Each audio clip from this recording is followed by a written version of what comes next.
Olá, amores e amoras do YouTube!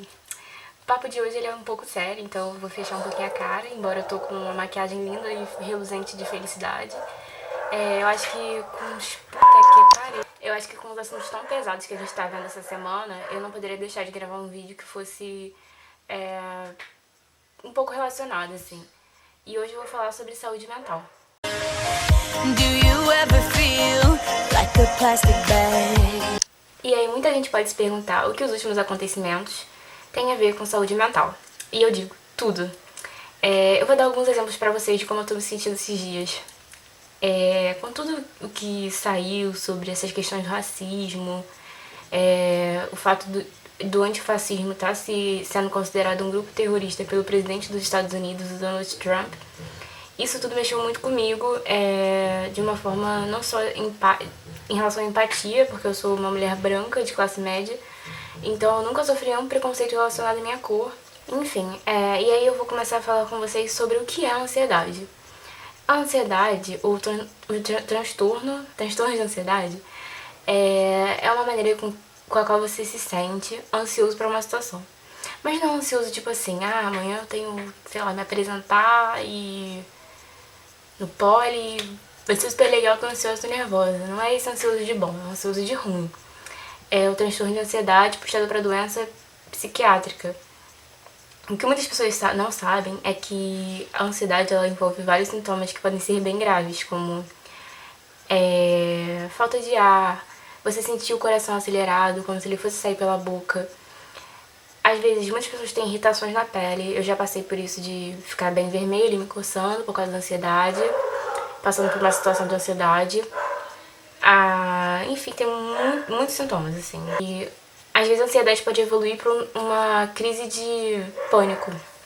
Como é a crise de pânico? É uma crise de ansiedade mais elevada, em que você acha que você vai morrer e você simplesmente não consegue fazer nada. E por que isso se torna uma doença? Porque você fica disfuncional.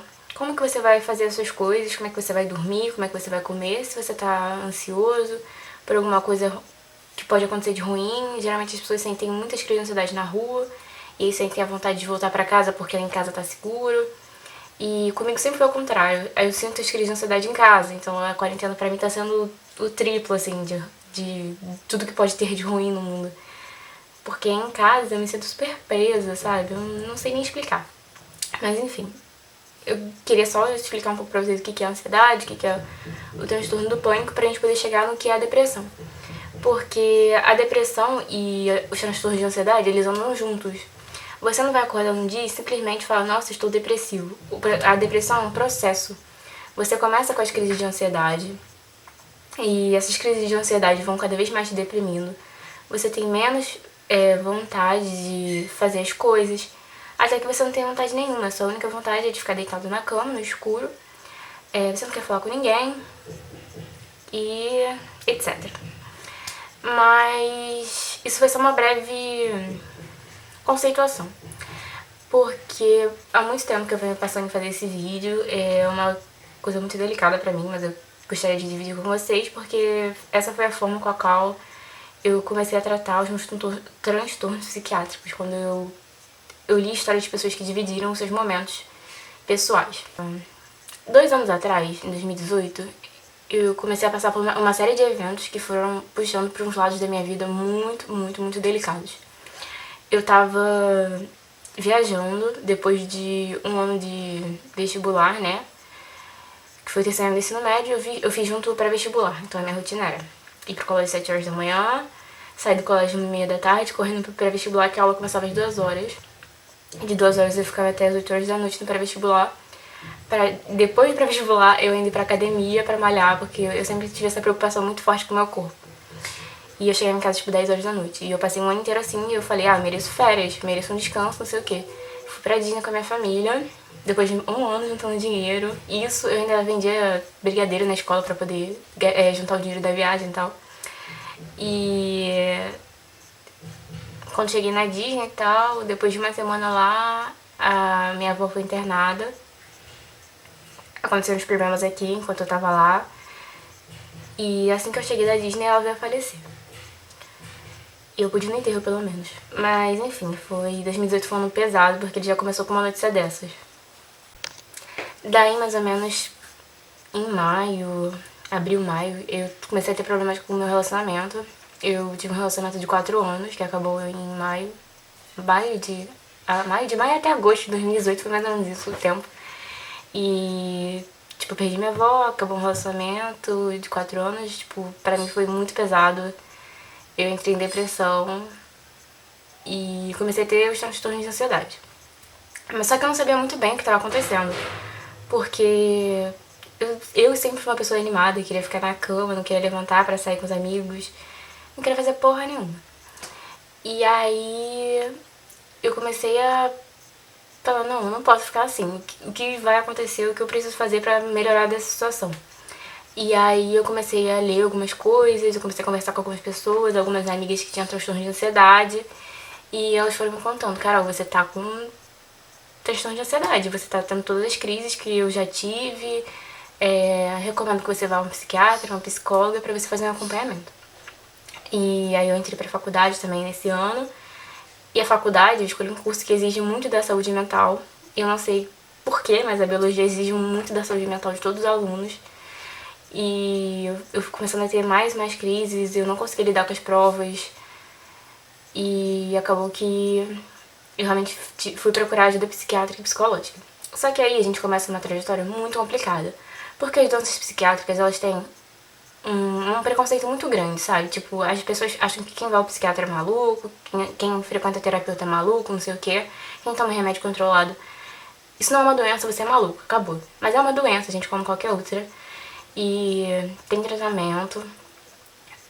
Só que a gente vê que o preconceito é tão grande que eu ia aos psiquiatras e eles olhavam pra minha cara e riam. Falavam, cara, que problema você pode ter com 18 anos? Você é uma garota bem resolvida, você tem tudo na sua vida. Os psiquiatras falavam isso pra mim. Pasmem. E eu falei, cara, não é possível que eu tô, sei lá, eu tô errada, né? Procurando ajuda. E a minha psicóloga, tipo assim, ela falava que tava fazendo certo, procurando ajuda, só que ela, sei lá, eu não conseguia encaixar com aquela primeira psicóloga que eu consegui. E aí eu fui em vários psiquiatras e eles errando todas as minhas medicações e nada funcionava. Eu continuava tendo as crises. Aí continuando, em 2019, uma fuga pra mim sempre foi viajar, assim. Uma fuga pra tudo. E em 2019, em janeiro, quando eu tive férias da faculdade, eu planejei 3 viagens. Eu fui pra Búzios no Ano Novo, depois de Búzios eu fui pra Brasília, pra visitar uma das minhas melhores amigas, a Isabela. E depois de Brasília eu fui fazer uma viagem com a família em Fortaleza, a gente foi pro Beach Park, que eu amo muito aquele lugar, nossa senhora. E aí eu voltei, tipo, me sentindo bem mais calma. Só que quando a faculdade voltou, depois de todas essas viagens de férias, as crises continuaram. Eu falei, pô, os psiquiatras não estão acertando a medicação. Foi aí sim, ó, gente, aí sim que em 2019 eu resolvi mudar de psicóloga, mudei de psiquiatra também. E eu me achei na vida, porque a minha psicóloga, ela é maravilhosa, eu tô com ela até hoje. E a minha psiquiatra é a mesma coisa. Então, eu antes fazia pelo plano de saúde, né? Só que não adiantou, as pessoas eram loucas. E aí eu fui pro particular. E olha que isso já era particular, né? Você tem plano de saúde, você vai ao médico particular, mas fui procurar outros especialistas que eram bem mais caros. O tratamento é caro. Mas eu falei, cara, não adianta eu ficar viva se eu não tiver um bom tratamento.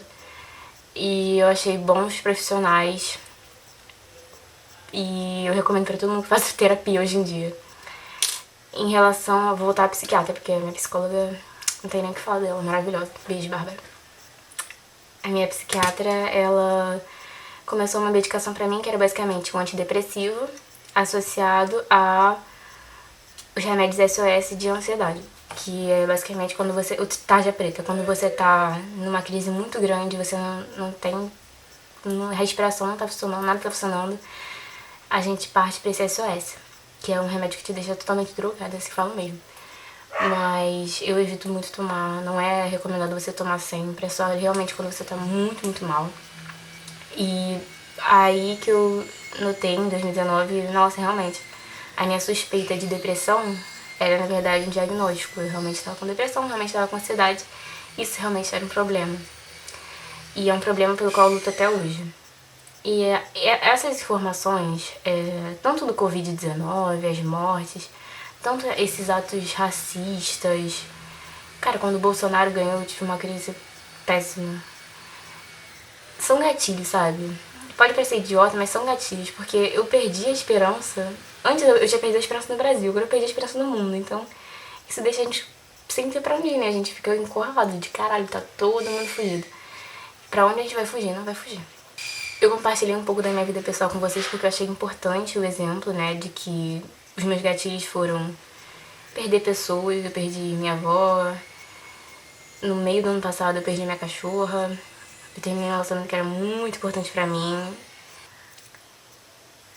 Enfim, eu queria dividir isso pra falar pra todo mundo que se sente ansioso e que se sente triste, deprimido, que pode ser doença, a gente tem que ficar observando os sintomas. A depressão, ela te desanima, te dá... É como se você ficasse deitado o dia inteiro e você continuasse cansado. Você não tem fome, não tem vontade de ver as pessoas, você tem pensamentos de morte recorrentes. É uma situação muito complicada. Mas também, pra mim, que pegou o lado genético. Na minha família, quase todo mundo tem transtorno de ansiedade por parte de mãe. A minha tia tem transtorno de bipolaridade, meu primo tem esquizofrenia. Então o lado genético puxa bem também. Enfim, gente, se vocês precisarem de ajuda, procurem ajuda, sabe? Não fiquem nessa de, tô com problema psicológico, eu sou maluca, vou fazer psicóloga, eu sou doida. Não é assim que funciona.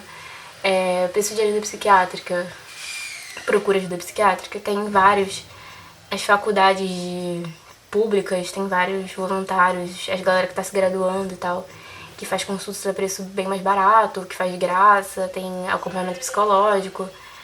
E é isso, gente. Eu acho que esse é um momento de paciência, que a gente tem que evitar esses gatilhos que nos dão mais ansiedade, nos deixam pra baixo. E não sei, eu acho que eu consegui falar um pouco do que eu queria pra vocês. E foi um vídeo um pouco mais sério, que foge um pouco da perspectiva do canal, mas eu acho que era um assunto que precisava ser tratado.